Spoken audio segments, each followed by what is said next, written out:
Morning, everybody. I do not have any announcements at the top, so we can go straight to questions. Darlene, do you want to start? Sure, thank you.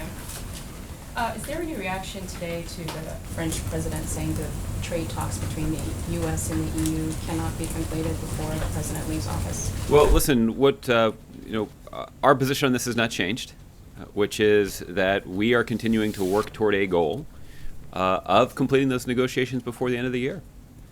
And there are significant aspects of the deal that need to be negotiated. But that's precisely why the president is sending his trade ambassador, Mike Froman, to travel to Europe in a couple of weeks to go continue those negotiations. He was there in July. He'll be back in September, and all in pursuit of the goal the president has laid out to try to complete these negotiations before the end of the year. I know that is a sentiment that my counterpart at the EU, who's involved in talking publicly about some of these trade negotiations, has also echoed, and that is the ambitious goal that we're trying to meet. The French president's comments, as you know, follow comments earlier this week from a German official who said those talks were pretty much basically dead. I mean, is it not time to sort of maybe give up on TTIP and focus on TPP, as the president is going to do on the upcoming trip to Asia? Well, as you know, Darlene, the TPP agreement, in terms of negotiating, has actually been completed. And the work now on TPP that needs to get done is in the United States Congress. And we obviously will be working closely with leading Democrats and Republicans in the Congress to determine the most effective way to get that done before the end of the year. But that's a separate piece of work than continuing to negotiate with our partners overseas. So there's no reason that work on one needs to prevent work on the other. Look, Ambassador Froman is somebody that's got a rather ambitious view about the best way to pursue these kinds of agreements, and he's a tenacious negotiator. And I anticipate that when he travels to Europe in mid-September, that they'll be engaged in substantive discussions, and hopefully we'll be able to make some additional progress. Secondly, is there any reaction to or comment on the EU forcing Apple to pay gobs of money in back taxes? Is anyone here on the phone with anyone in the EU sort of trying to talk this through? If they were worried, apparently they'd have a lot to discuss this morning, based on your interest in the economic relationship between the United States and Europe. Let me say a couple things about this. Obviously, this ruling is something that's attracted some significant news attention. I'm not going to be in a position to comment on an individual case, however, primarily because I know that there is a process for appealing these kinds of decisions, and I know that the Irish government has signaled their intent to appeal. So I won't comment on any specific case, but there are a couple of important principles at stake here. And so why don't I just walk through a couple of those principles. The first is we are concerned about a unilateral approach in state aid negotiations that threaten to undermine progress that we have made collaboratively with the Europeans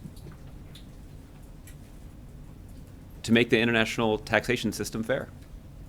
And when I say fair, I mean fair primarily to taxpayers, but also fair to companies that are trying to do business around the world. That ultimately benefits the economies in countries on both sides of the Atlantic. And if there are concerns that the Europeans have about some of these international mechanisms, then we should continue to make progress by working through those issues jointly, as opposed to a more unilateral approach like a state aid investigation. Second, it's also possible that the kinds of payments that were contemplated by the EU decision today, at the end of the day, are merely a transfer of revenue from U.S. taxpayers to the EU. I think that is the crux of our concerns about the fairness of this kind of approach. Thirdly, we're going to continue to monitor this case and others that are being looked at by the Europeans. And it is our view that there's no reason that as we monitor this case that we shouldn't be able to continue to make progress on a shared goal.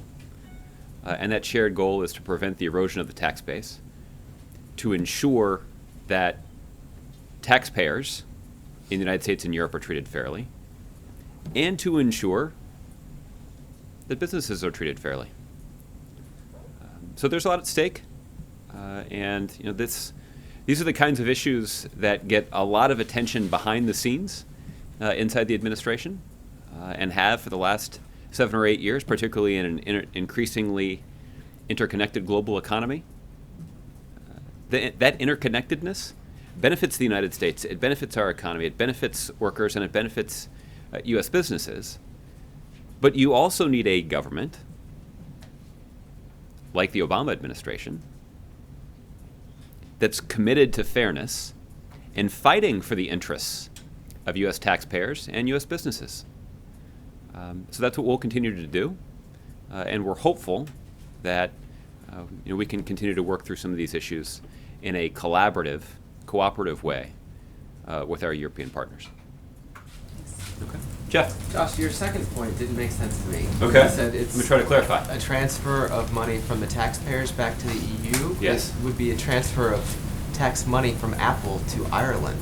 Well, the issue, Jeff, as you know, is that the consequences for that transfer would be that it could be treated in the U.S. tax system as a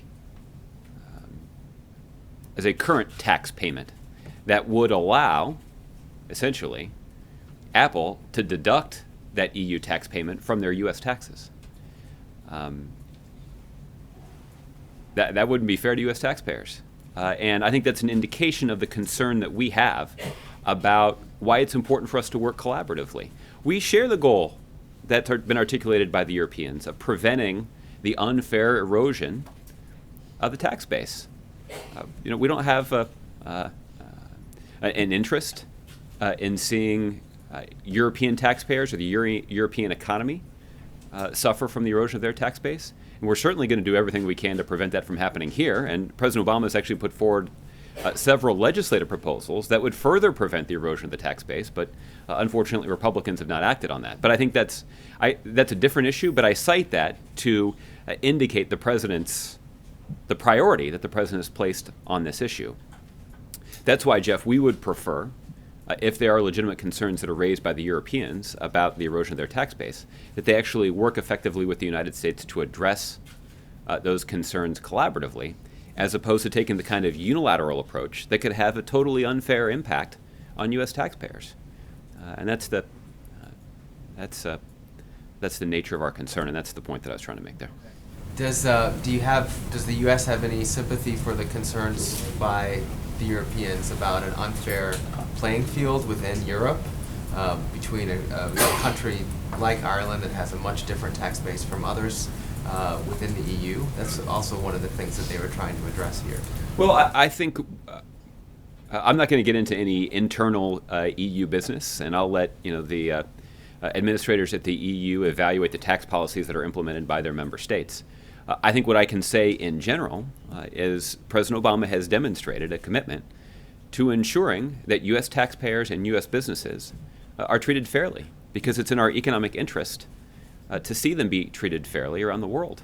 And the view that the approach that President Obama has taken is that the American people and the American economy benefit when the United States is deeply engaged overseas to try to protect our interests. And the inclination to withdraw from that engagement is counterproductive and undermines the position of the U.S. economy and U.S. workers in an increasingly competitive international economy. That's why the president's going to spend a lot of time on this trip in Asia advocating for the ratification of the Trans-Pacific Partnership and underscoring how the United States and the U.S. economy benefits from a deeper U.S. engagement. It's a separate issue, but a similar dynamic in play here in Europe, which is that the United States has invested a lot of time and energy and attention into trying to broker fair agreements when it comes to taxation policies between the United States and Europe. And we would welcome further coordination that could make potentially those kinds of arrangements even more fair. Again, we don't have a built-in interest in seeing an unfair system perpetuate in a way that has negative impacts for the European economy. We just want something that's fair. And when I say fair, both to U.S. taxpayers, but also to U.S. businesses. The Obama administration is not going to hesitate to speak out when we perceive that U.S. taxpayers or U.S. businesses are being treated unfairly. What kind of interaction is the White House having with Apple specifically about this? Who's talking to whom? Well, I can't speak to any specific conversations. What I can tell you is that Obama administration officials, not surprisingly, have heard from officials at Apple who are concerned about the way they're being treated by foreign governments. And I think that's it shouldn't be a particular surprise to anybody. But I think what's also true is the Obama administration has repeatedly indicated our willingness to go and fight for American taxpayers and American businesses overseas when they're being treated unfairly. And that's true when you consider actions that the United States has brought at the WTO. You'll recall that when it comes to cases that have been decided by the WTO, the Obama administration's record is undefeated. And that means that we have been tenacious advocates for American businesses, and we've been effective advocates for American businesses. That's also why we have sought to engage in the TPP. Trade negotiations involve leveling the playing field and raising the labor and environmental standards that everybody has to live up to. And the way that that benefits the United States is that American businesses and American workers already live up to extraordinarily high labor and environmental standards. And when we impose those standards as part of an agreement, other countries increase their ambition. That is a tangible example of the Obama administration effectively and forcefully advocating for the U.S. economy, U.S. businesses, and U.S. workers. So this is just one example of that, but there are a variety of ways, particularly when it comes to the area of international trade, where the Obama administration has been a particularly effective advocate and enforcer of international standards, because we believe that the effective observation of those standards by companies and countries around the world ultimately benefits the U.S. economy. Okay, Michelle. Thanks, Josh. When you look at the latest hacks of these voter databases, is the U.S. doing a good job on cybersecurity? Well, Michelle, what's true is that President Obama has made cybersecurity a national security priority, and President Obama has proposed additional resources being dedicated to this. You'll recall that the president included a specific proposal in his budget that Republicans, for the first time in more than 40 years, refused to even consider. They wouldn't even hold a hearing to discuss the budget with the president's top budget official.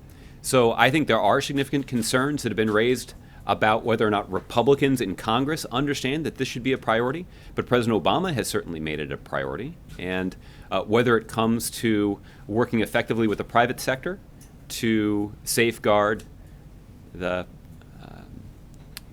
computer networks of businesses or even media organizations, the administration has been tenacious about that. We've also taken steps to try to upgrade the cybersecurity that is used to protect critical infrastructure and government computer systems. And so the president's made this a priority.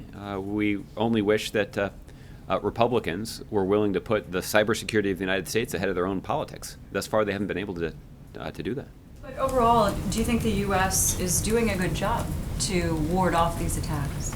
I think there's no denying that the United States government is operating in a very dynamic environment, that the adversaries of the United States, whether they're criminal organizations or countries, are constantly probing the computer networks of the U.S. government and significant U.S. organizations looking for vulnerabilities. And we need to be conscientious and determined about our efforts to deter those kinds of incursions. And yes, as a policy matter, this administration has made that a priority. We do have effective working relationships with technology companies and with private businesses to help them deter those kinds of intrusions. We do have effective working relationships with state and local governments to offer them resources and expertise as they try to protect their systems. But this is a serious threat, and one that the administration takes quite seriously. We're aware of the evolving nature of this threat, and we have taken the kinds of appropriate steps that the American people would expect their government to take to ensure that the American people are protected. There is, however, more that we can do, and more that we would like to do if Republicans in Congress were willing to do their job. But so far, they haven't been.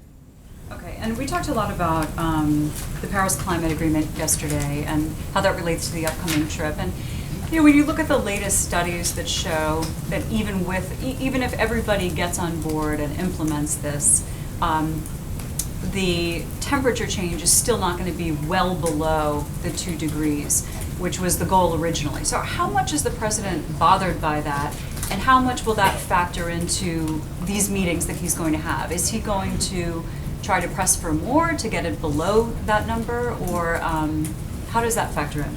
Michelle, you'll recall last year when we announced the completion of the Paris negotiations that everybody involved, not just the United States, but other countries who are signatories to the agreement, acknowledged that it was an important first step, but nonetheless, it was a first step. And what was significant about this first step is that more than 198 countries, or whatever the tally is, were taking that step together. That there is a joint commitment on the part of countries around the world, large and small, developed and developing, working together to make progress. Previously, even earlier in this administration, the approach had been somewhat different. You'd seen developing countries essentially looking to countries like the United States and other advanced economies to bear the weight and to bear the burden of dealing with this challenge. Instead, there's a much more collaborative approach that's being taken that has countries around the world invested in our success. And that does leave the president much more optimistic about the ability of the world to confront this challenge. Well, I think what's also true is that there are a variety of ways in which the United States and countries around the world have been making progress even outside the context of the Paris Agreement. And whether it's ongoing negotiations about HFCs that Brian Deese referred to yesterday, or other steps that the United States is taking to invest in renewable energy, there are other things that we can do that are even outside of the commitments that we made in the Paris talks that can continue to advance progress to confront the challenge that you referred to. Okay, and speaking of climate, it looks like there's some really bad weather, maybe in the form of a hurricane, right around Hawaii. So how closely are you watching that, and what do you think are the chances that this is going to change the course of his trip? Michelle, we are watching the weather in the Pacific Ocean closely in advance of the president's trip. At this point, based on the projected track of the storm, we do not anticipate it having any impact on the president's itinerary. But if that changes, we'll of course keep you posted. Thanks, Josh. Okay. Olivier. Thanks, Josh. A couple for you. First, the Agriculture Department says it's closed offices in 5 states because of unspecified threats. Mm-hmm. Is this something that has risen to the president's attention? And can you elaborate a little bit on the nature of these threats? What I can tell you is that the Department of Agriculture is working closely with the Department of Homeland Security to ensure the safety of their offices and the personnel that work there. I don't have any additional detail about the nature of the threat, but obviously when it comes to the safety and security of U.S. personnel, military or civilian, we take that quite seriously, and we place the safety of those workers at a high priority.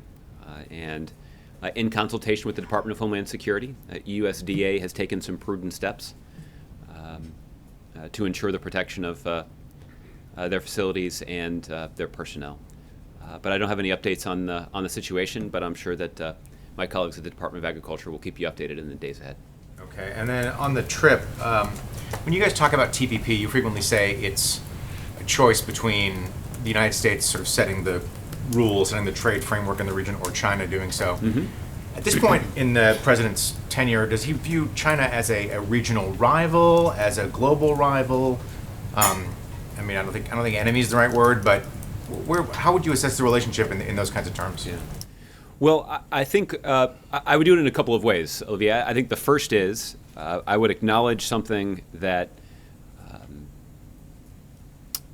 that President Obama has repeated a number of times, which is that the United States welcomes the peaceful rise of China. China is a country that has a large economy and a large and growing population. And we would expect that a country like China would see their influence rise, certainly in the Asia Pacific, but even around the world. The United States welcomes that peaceful rise, and we welcome the kind of corresponding investment in international institutions and international norms that have presented a hospitable environment for China's rise. And I think that'll be the nature of a lot of the kinds of discussions that President Obama will have, not just with President Xi, but with other countries in the Asia Pacific that are a little uneasy right now about the way that, I guess I would say, about the questions that have been raised about China's commitment to those kinds of international norms, international institutions. I think the best example of that, Olivier, would be the concerns about maritime security in the South China Sea. There has been a ruling from The Hague, and the question really now is, to what extent is China prepared to recognize and abide by that international ruling? I think there are a couple of good examples. Why don't I cite those quickly? The first would be, obviously, the United States and China have been able to work effectively together to establish a framework to address climate change. And as we discussed yesterday, the progress made by the United States and China in the context of that architecture really catalyzed broader international progress on this issue. And without that kind of progress between the United States and China, it's difficult to envision the kind of international progress that we've seen on this issue just in the last year or so. That's one example. The second example would be on cybersecurity, which I think is a little bit more of a mixed message, which is that we welcomed the statement from President Xi in the Rose Garden when he visited the White House last fall, indicating his country's commitment to abiding by a set of international norms and standards when it comes to cybersecurity and cyber espionage, and avoiding cyber theft for economic gain.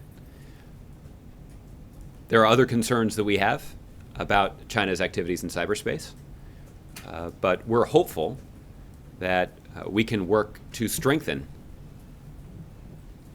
the architecture that governs everybody's activities in cyberspace.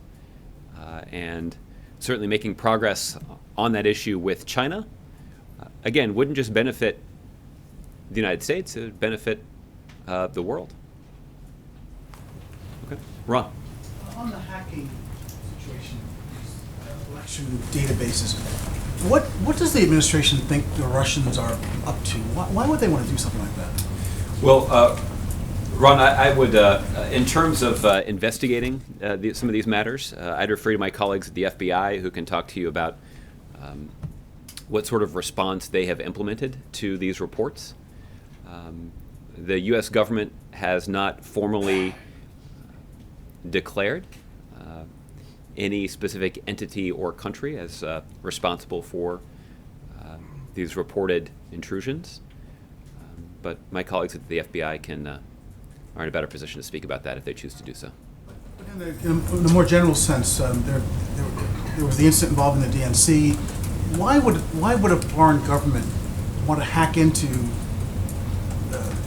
this particular type of just access for general data, or is there some suggestion or some concern that there's some political influence that they're trying to impose at the state level or at the committee level? Or just yeah. Well, again, there's not a foreign government that's been assessed to be responsible for this reported activity. But if something like this is under investigation by the FBI, part of what they'll consider is the motive or the intent of the malicious actor, and there are a variety of ways that they can try to determine that. but that's obviously not something that I'll be able to speak about from here. Chicago and August, and the worst month in violence and homicides in several decades. And, obviously, we focus on these things when we hit these milestones, and I'm sure the president thinks about it all the time. What is his response to this? And more specifically, what is his response to the Trump statement that essentially he's going to make these shootings stop, and that he's the law and order candidate, and that the president has not done the job in this area generally, is the criticism? Well, you've heard the president far too often express his profound sorrow at the incidents of gun violence that we've seen in this country. I guess I would start by saying it's important to keep the context in mind. Overall, crime levels in this country, including the level of violent crime in this country, is at or near historic lows. That's a good thing, and the American people have benefited from that. There are certain communities that have experienced a spike in gun violence in particular. Chicago, unfortunately, is one of those communities. And the president does believe this is something that's worthy of our attention. All too often, there is a flurry of media attention for 24 or 48 or 72 hours around an incident around a mass shooting. I'm not suggesting that the media shouldn't pay attention to those issues, but what gets much less attention are the kind of day-to-day outbursts of gun violence that we see primarily in America's inner cities, including in a place like Chicago. And the president is deeply concerned about addressing some of the root causes of violence in those communities. The president is deeply concerned about doing a better job of preventing guns from falling into the hands of those who shouldn't have them. And too often, the kinds of guns that are used in carrying out these crimes, these are guns that were obtained illegally. And there is more that Congress could do that wouldn't undermine the constitutional rights of law-abiding Americans, but would make it harder for criminals to get their hands on guns. And the president's been frustrated that more progress hasn't made on that. There's been a lot of focus and reporting on the relationship between the Chicago Police Department and some communities in Chicago. The president's made a strong case that addressing the sources of that mistrust can actually make our communities safer, can make our police departments more effective at doing their job. And I know that's something that Mayor Emanuel has been quite focused on, and I think there are some indications that the situation there has improved, but I think the mayor would be the first person to say that there's more that they need to do. But I think those are sort of three areas where the president is hopeful that additional progress would stem the rising tide of violence that we've seen in a handful of communities, including, unfortunately, Chicago. But is there anything specific to Chicago that the president has seen and observed of these various prescriptions that he thinks specifically would deal with this? As you point out, crime is down in many places. It's spiking in a couple of places, specifically there. Yeah. The police chief has talked about some of the sentences that gun offenders get or don't get. And we know about the gun control laws in Chicago versus surrounding communities. But when you look at that place, his hometown, is there something really more specific than that the president thinks should happen like now? Well, I'm not aware of any specific prescription that the president's prepared to put forward to address the situation just in Chicago. I know Mayor Emanuel is quite focused on that, and I certainly would have a lot of confidence in his ability to work through some of these issues and see if there are some specific local solutions that can be implemented. I'm confident that there are officials at the Department of Justice that have an expertise in this area that would be eager to lend that expertise, and maybe even lend some resources to the city of Chicago and other communities that are experiencing a spate of violence like this. But look, the president is deeply concerned about this situation. What about the more broad criticism by Donald Trump and others that he's the law and order candidate, that he's going to make these shootings stop, and that essentially he is saying that the administration hasn't done everything it should to prevent the violence in the cities? Well, President Obama has presided over an 8-year period in American history where across the country, violent crime is at or near historic lows. And the president's been committed to investing in professional police work and providing support to police officers and police departments across the country.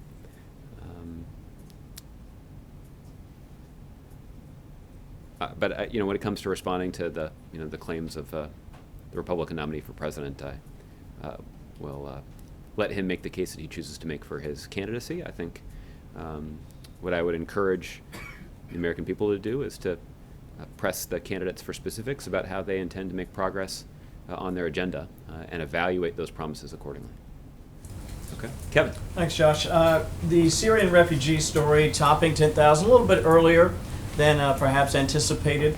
I'm just wondering, from a broad perspective, how is this more humane than some of the illegal immigrants that try to make their way here that are also fleeing devastating and desperate circumstances all over, say, Central America, for example? Well, the situations obviously are quite different. And I mean, different. You're right, but I mean, they're both sometimes in devastating circumstances. True.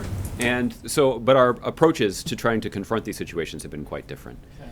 So let's talk about Central America first. There are some communities in places like Honduras and Guatemala and El Salvador that are racked by violence, where people are under a grave threat from that violence.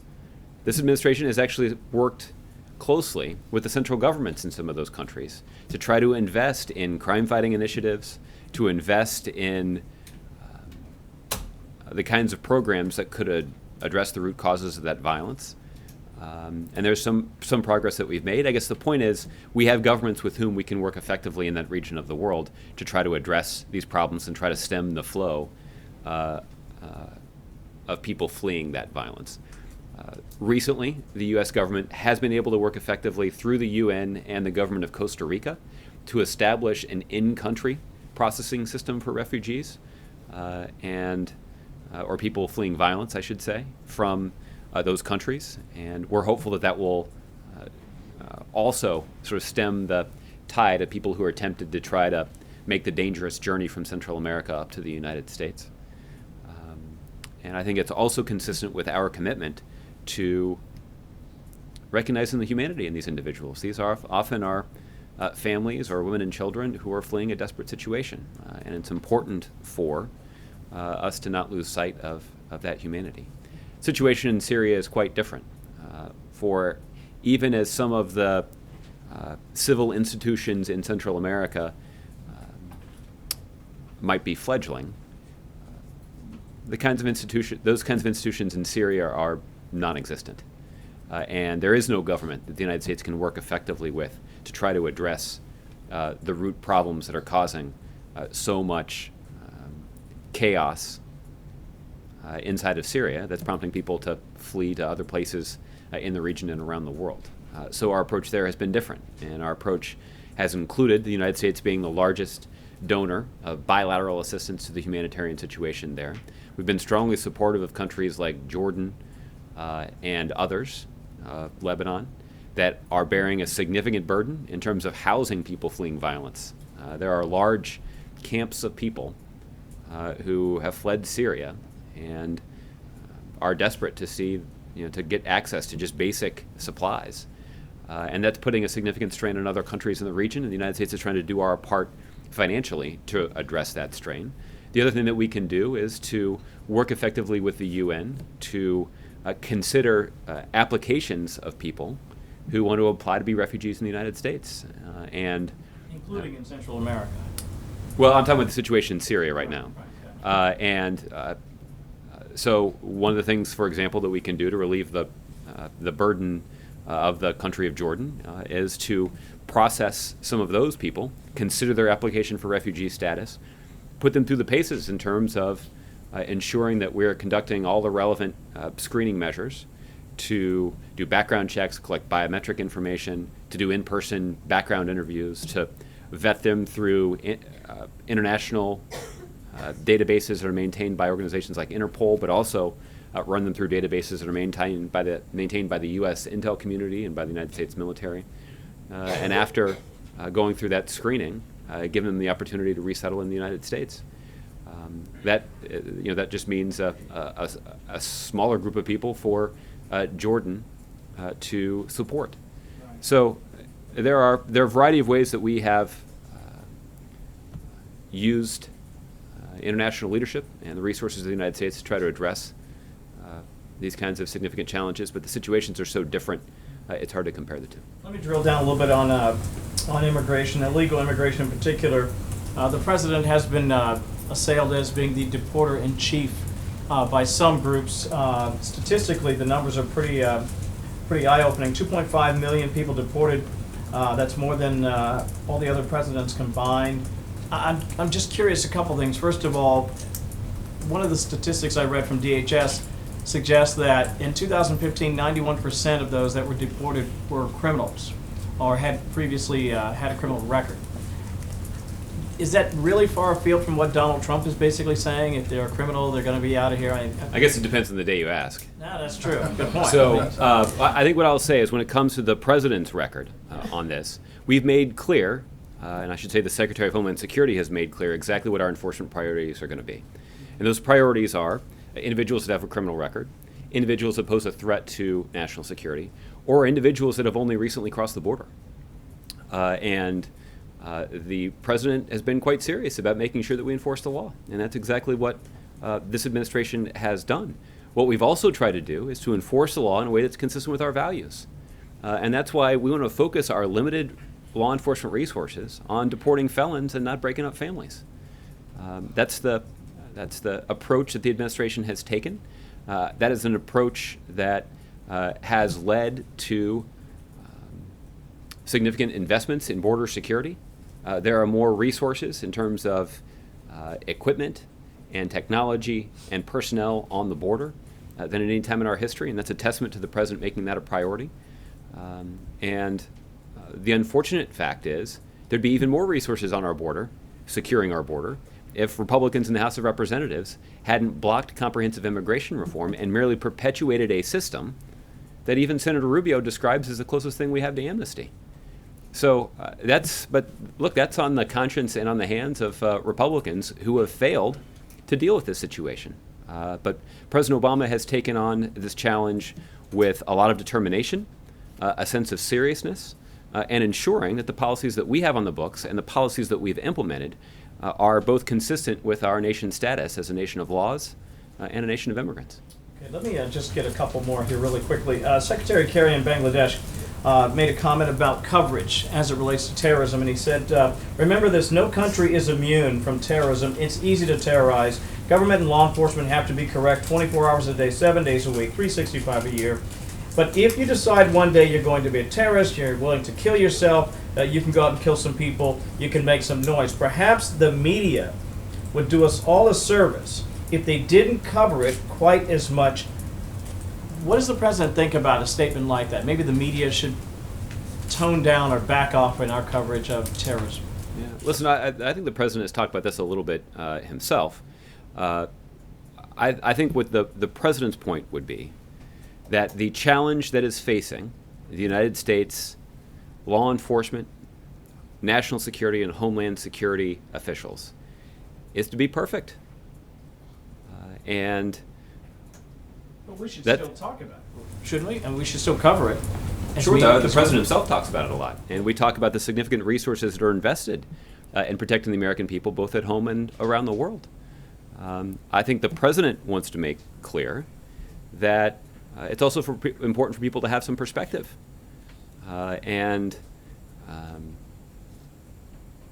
kind of perspective is what he is hopeful will be part of a political debate about the most effective way to keep the country safe, about the most effective way for the United States to continue to live up to our values, and for the United States to continue to be a beacon of freedom around the world. Last one on Obamacare. Some modifications for after 2018, series of fixes and adjustments. Can you tell me what that might look like and why the president feels like that'll be important? Well, listen, the president and his team continue to be focused on the long-term health of Obamacare because there are millions of people all across the country who, for the first time, have access to quality, affordable health insurance because of the reforms that this administration passed and have effectively implemented. And at the same time, we're always looking for ways to strengthen the implementation of these policies, and the president's determined to ensure that we're handing off to his successor an Obamacare system that continues to strengthen, that continues to provide quality, affordable health insurance options to people all across the country, and that continues to provide important consumer protections, both to people who buy their health insurance on the marketplace, but also people who've gotten and continue to receive their health insurance through their employer. Does the fix imply that there's a problem? I think the fix implies that there is more that we can do to strengthen the Obamacare system, and that's exactly what we're doing. Okay, Margaret. Josh, on the Syrian refugees, you talked about this being sort of a proud moment for the White House to finally reach its goal of the 10,000. Is there a reason we haven't heard from the president or seen the president? I mean, our neighbors to the north had their prime minister greeting Syrian refugees at the airport, and we haven't even heard from the president on this one. Yeah. Why not?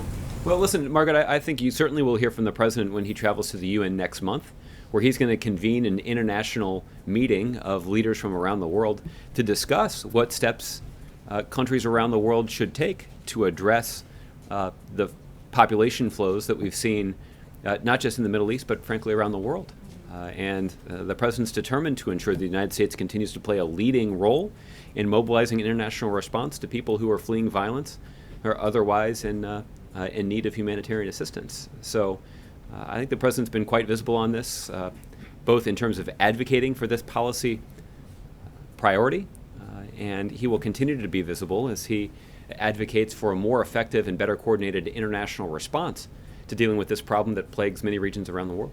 Well, that's the worldwide refugee problem that the president's going to be addressing in September. Is there something specific to Syrian refugees? I mean, that's the moment that was being hailed as a success here. It was hard won. Congress tried to block it. You had 30 governors in this country trying to block Syrians from settling in their states. I mean, this is a different issue than the rest of the refugee crisis in the rest of the world. Is there a reason that the president chose not to speak on it? Is it because, as some would say, diplomatically, this is like, what, 1/5 of 1% of Syrian refugees, so other countries like Germany and Canada and Jordan and Turkey are making us, by comparison, see this as such a small sliver? Or is it just because it's toxic politically, or was there just a choice it wasn't something you wanted to address now? No, I don't think it's either of those things. Again, first of all, with regard to the way that other countries see us, the president's going to convene a meeting at the United Nations with other world leaders in the largest, brightest spotlight in the international community at the United Nations. But not on Syria, on all refugees. Yeah, on all refugees. I don't think I'm confident that the situation with regard to Syria will be a topic of extensive conversation in the context of that meeting. I don't think that's going to be lost on anybody. With regard to the politics, I think you guys have heard the president more times than I can count over the last year talking about why handling this situation appropriately is the most effective way to protect the American people. And he's certainly done that in a political context, and he's certainly done that in the face of harsh political criticism from Republican presidential candidates, a variety of them, and also from senior officials in Congress.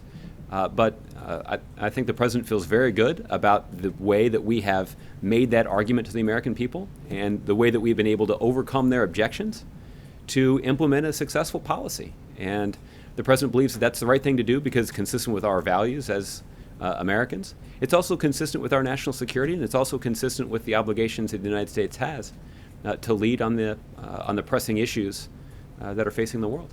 Will the president meet with any of the 10,000? I'm not aware of any meetings that the president has with individuals that have resettled to the United States.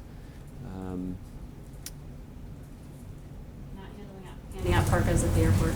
No, I don't think that he'll be doing that. I want to also go back to what you were talking about with Apple and Europe there. When you point to in your response you said it's also possible that kinds of payments Apple made are transfers of revenue from the US to the EU. Are you signaling there some opening, some wiggle room for the resolution to be Apple to pay the US rather than Europe? I believe there's a carve out that would possibly allow for that rather than the current ruling. As it relates to the way a ruling like this could be implemented, I'd refer to my colleagues at the Treasury Department. I'm certainly no expert on this particular set of complicated issues. I think the point that I'm making when I make this point is that the unilateral approach that the EU has taken in some of these state aid investigations is fundamentally unfair. It attempts to relitigate already established taxation agreements that could set unfair new precedents.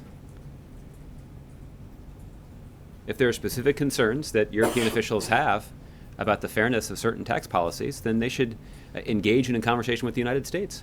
We have been able to work effectively together to solve some of these problems in the past, and acting unilaterally doesn't actually address the problems. In some ways, it has the potential to make them worse, particularly when you're evaluating the fairness of them. With regard to the specific ruling and the impact it could have, I'd refer to my colleagues at the Treasury Department, and I just can't speak in much detail about about the specific ruling because it's subject to an appeal. What I can just say in general is that when it comes to this principle about addressing concerns the Europeans may have about the fairness of certain tax policies, a more effective approach is coordinating with the United States and working cooperatively to make progress, as opposed to just acting unilaterally in a way that could set a new unfair precedent and ultimately disadvantage U.S. workers and U.S. businesses. And frankly, that's something that the Obama administration will contest. And the Treasury issued a statement on this last week saying they were concerned, before the ruling, saying they were concerned about all this, and that was actually going to undermine, as you said today, you're seeking tax fairness. Did you not have a dialogue? Did the administration not have a dialogue with European officials? Are you saying there that you didn't have any kind of conversation at that time about those concerns, or that those concerns weren't resolved in the conversations you did have? When you say that you're disappointed in terms of it being unilateral? Yeah, well, look, for conversations that the United States has had with the Europeans about tax policy, I'd refer to the Treasury Department. I know that they've had extensive conversations about a range of international issues. There's an ongoing dialogue about these issues. I'll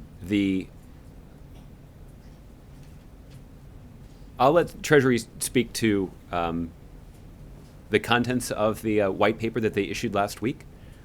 But I'm confident that white paper was issued fully aware of the context in which it would be received, which is the impending decision that was announced early this morning, U.S. time. So just to put a final point on it, you're not, the U.S. is not ready to say it's going to seek any kind of back payment of taxes as a way to resolve this? I'd refer to the Treasury Department for a direct answer to that question. I'm sorry, did you say when you were answering earlier about Apple, saying that you had heard from Apple, what was the White House response to the Apple executives who have reached out? Well, I think what I just said as a general matter is that it shouldn't be surprising that a U.S. company would contact senior government officials when they have concerns about being treated unfairly in the international community, particularly with regard to the European Union, with whom the United States works quite closely and effectively on a range of issues. I didn't get into the nature of those conversations, and I'm not going to be in a position to do that from here, but I don't think it should be particularly surprising that to all of you who cover these kinds of issues closely to hear that officials at a major U.S. company contacted the U.S. government when they were concerned about being treated fairly in the international community. And you're not going to say which individuals reached out and to whom here at the White House, or whether it was the president? I won't. I'm not aware of any conversations like this that involve the president directly. But and I'm not in a position to confirm individual conversations that have been had by the White House. Okay, Cheryl. Thanks, Josh. The president's scheduled to meet with Secretary Burwell later this afternoon. Is there a particular focus of that meeting? And sort of related, now that summer is winding down, has there been any rethinking of how much Zika funding is still needed? Well, Cheryl, there's been no rethinking of our of the amount of money that the administration needs for Zika. Our public health professionals work closely with the president and the administration to put forward a specific, detailed package that would allow them to do everything possible to protect the American people from the Zika virus. Republicans in Congress have blocked action on that package. That's quite unfortunate. And it has prevented, as I said, our public health professionals from doing everything possible to protect the American people from the Zika virus. Right now, members of Congress are enjoying a 7-week break.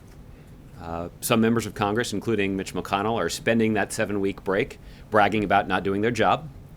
That's unfortunate. I don't think that's how most Americans are spending their summer, but I guess the rules are different when you're a Republican leader in the United States Congress. But we are hopeful that when they do return, that Republicans in Congress will have had an opportunity to rethink their priorities and will once again put the health and safety and well-being of the American people back at the top of the list where it belongs. And meeting with Secretary Burwell, is there any? The president regularly meets with his HHS secretary, part of what I'm confident they'll discuss is the ongoing implementation of the Affordable Care Act. That's something that the president does periodically, and I'm confident that'll be part of the discussions again today. Okay, Andrew. Thanks. I want to go back to U.S.-EU trade. Do you think it's a coincidence that France and Germany have elections soon, that these comments come out of that? Well, I wouldn't speculate on the impact of upcoming elections on the public statements that we've seen from some European officials. What are the consequences if you don't get a deal in place by the end of the year? I'm sorry, say that one more time. What are the consequences if you don't get negotiations concluded by the end of the year?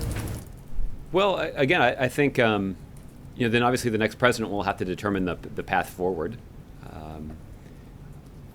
We've made important progress in negotiating TTIP, and there are a number of details that remain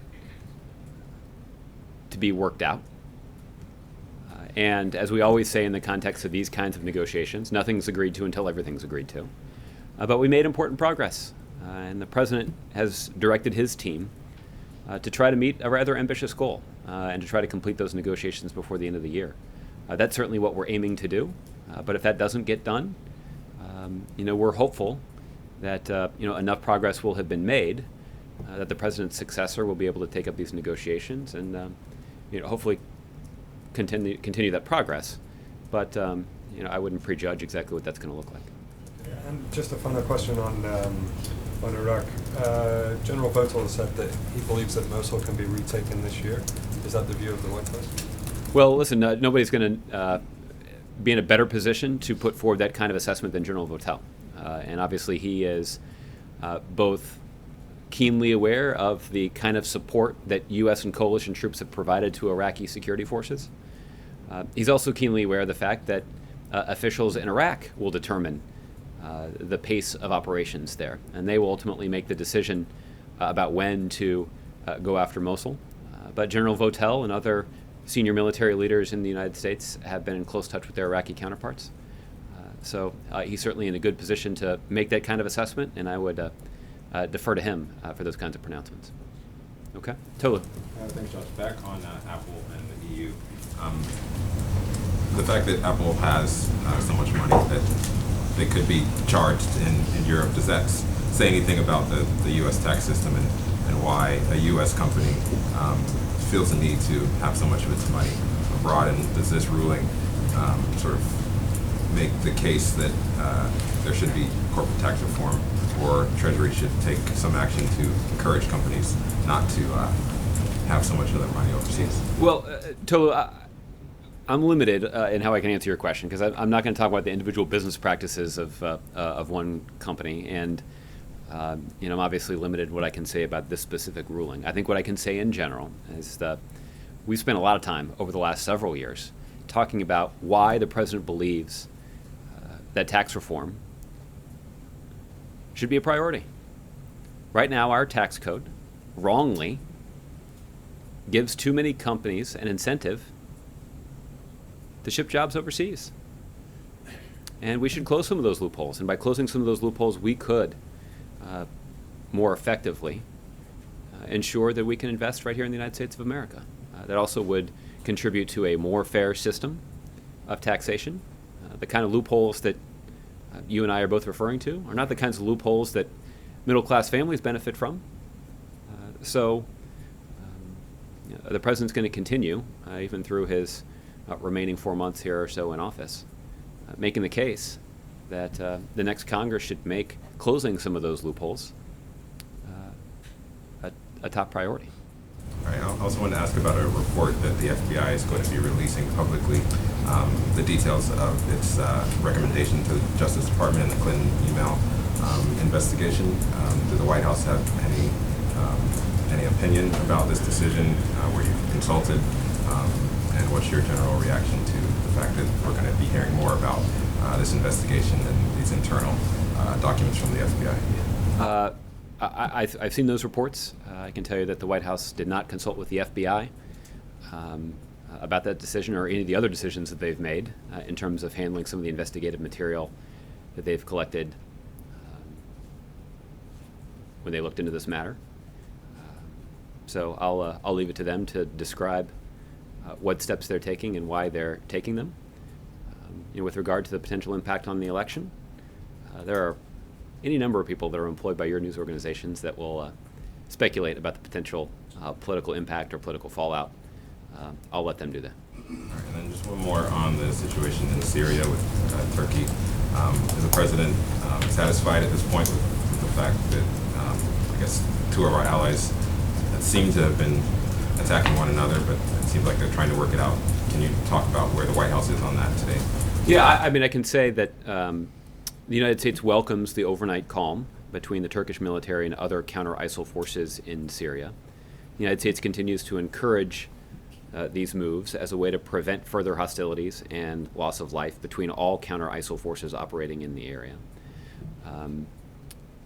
Our priority here, Tolu, needs to be on fighting ISIL. That's why we describe it as the counter-ISIL coalition.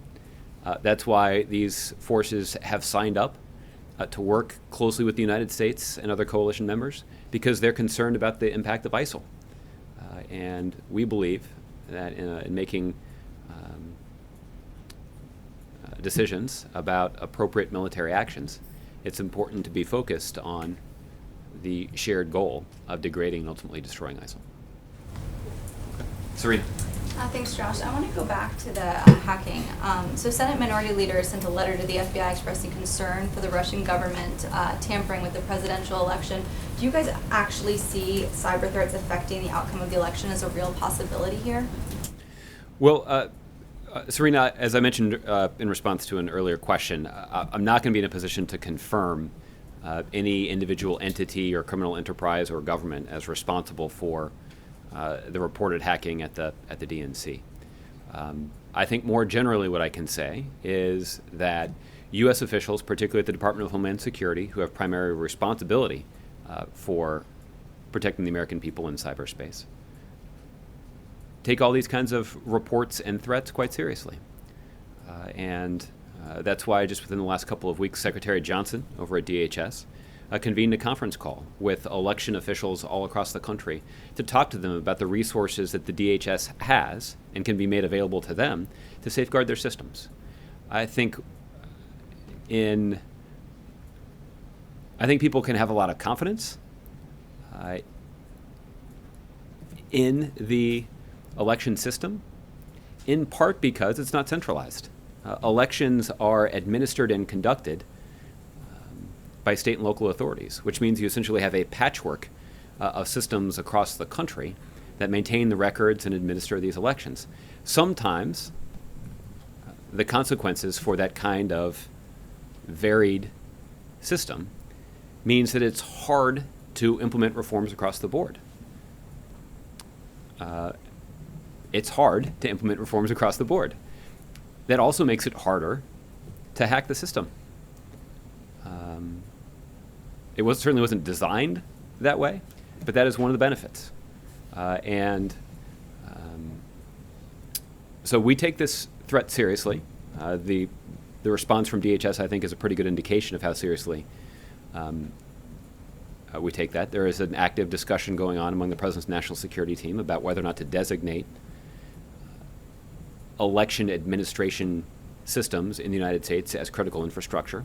If so, that would qualify those systems for enhanced protection and enhanced resources from the federal government. But no decision has been made on that at this point. In the meantime, we'll continue to stay in close touch with election administrators to help them safeguard their systems and continue to give people confidence in the ability of the election to take place and for us to continue to have confidence in the results. But the FBI has said that one state was successfully hacked and there was another attempt at another state. And then if you designate it as a critical infrastructure by the federal government, aren't you kind of admitting that there's big weaknesses in those states? Well, again, I think, first of all, with regard to the FBI's communication with computer systems administrators across the country, I'd refer to them. They can talk to you about their assessment about the way that they've talked about this threat. Again, what I think is true is that we're vigilant about the threats that exist out there, and it's an evolving environment, and so we need to be aware of the fact that our adversaries, whether they're criminal or state organized, that they're always evolving, and that they're dynamic, and that they're tenacious, and we need to devote significant resources and be similarly creative to deter those threats. And we certainly are committed to working with state and local officials who are responsible for administering elections to help them do that. When would that decision be made by the national security team? That's something they're continuing to evaluate. I don't have a time frame for you at this point. Okay, and then turning back to Central America, the Ecuadorian mission here in D.C. delivered a letter to the State Department yesterday with 9 Latin American foreign ministers expressing deep concern about the negative effects of the U.S. migration policy across their region with respect to Cuban migrants. Given that the president has opened up Cuba more first flights, direct to commercial flights starting tomorrow, is there any consideration of adjusting that wet foot, dry foot policy that is really impacting a region that you yourself said partner closely with to address their own migrant crisis coming across the southern border here in the U.S.? Yeah. Well, listen, the United States lives in a region of the world where our migration policies are complicated, and there's essentially a patchwork system that's in place that administers and enforces those laws.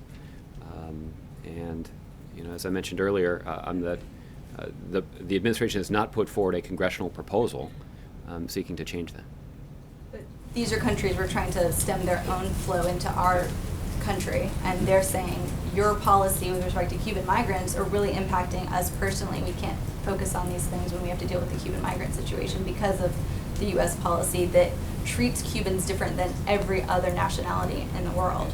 Well, we have been committed to working effectively with countries in the region to address some of the migration challenges, whether it's with regard to individuals fleeing violence in Central America or Cubans seeking to use a land route through Central America and Mexico to enter the United States. One of the benefits of the efforts that we've made to reform our approach and relationship with Cuba has been to have a positive impact on our relationship with countries throughout the Western Hemisphere. And that certainly has made the United States more effective in trying to resolve these concerns that have been raised. And given the flight starting tomorrow, is there any announcements of new Cuba regulations coming forward? Any plans to finally nominate an ambassador? Nothing that I'm prepared to announce at this point. Okay. All right. Mark. Josh, over the weekend, a Senate Republican spokesman said that the Senate could use one of its pro forma sessions this week to pass the Zika funding bill if the Democrats withdrew their objections. Is that something the White House has no interest in? Well, Mark, I think what the Democrats in the Senate would like to see, it's what the Democratic and Republican governors across the country would like to see, and it's certainly what this administration would like to see, is Congress act on the funding request that is supported by our public health professionals.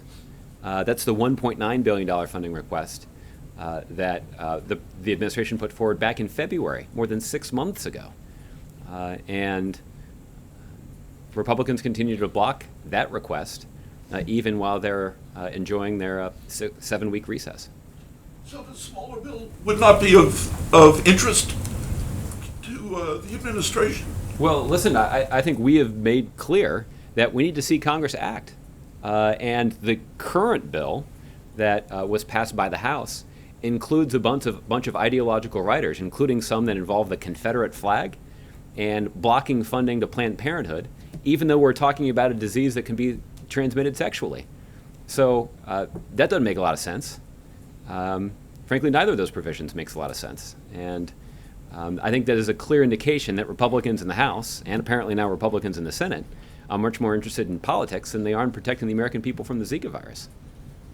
On another issue, you've seen the stories in recent days based on the release of Secretary Clinton's schedules, private schedules at the State Department.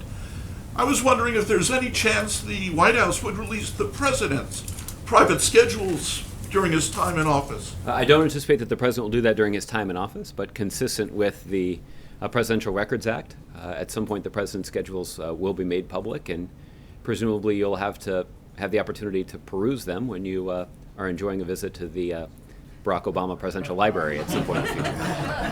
Why wouldn't his policies on transparency apply now and not after he leaves office? Well, because the president's committed to complying with the Presidential Records Act, and that's what we'll do, and that will ensure that that the American public does have an opportunity to take a look at his schedule. Okay, all right. thanks. Okay. Thanks, Josh. Jean, I'll give you the last one. Thank you very much, Josh. Does the president have any schedule to bilateral meeting with the South Korean President Park Geun-hye at the G20? If do so, what wider issues will be discussing at the meeting? I'm not aware of any formal bilateral meeting that the president will have with President Park, but I can tell you that it's not uncommon for the president to have an opportunity to visit with some of his counterparts along the margins of some of these meetings. So I don't know whether or not something like that is planned at this point, but if something like that does occur, we'll certainly let you know. And if there's an opportunity, I'm confident that the president will use it to express the United States' strong support for the safety and security of our allies at the Republic of Korea. Maybe bilateral meeting without any contact to other countries, China and Japan, so he can do so. I mean, this kind of situation in Korea right now, political situation. Yeah. So they're going to talking about securities, THAAD missiles. Well, I'm not aware of any multilateral meetings that are planned, but if there's an opportunity for the president to once again express his strong support for the safety and security of our allies in South Korea, then I'm confident he won't let that opportunity pass by. All right.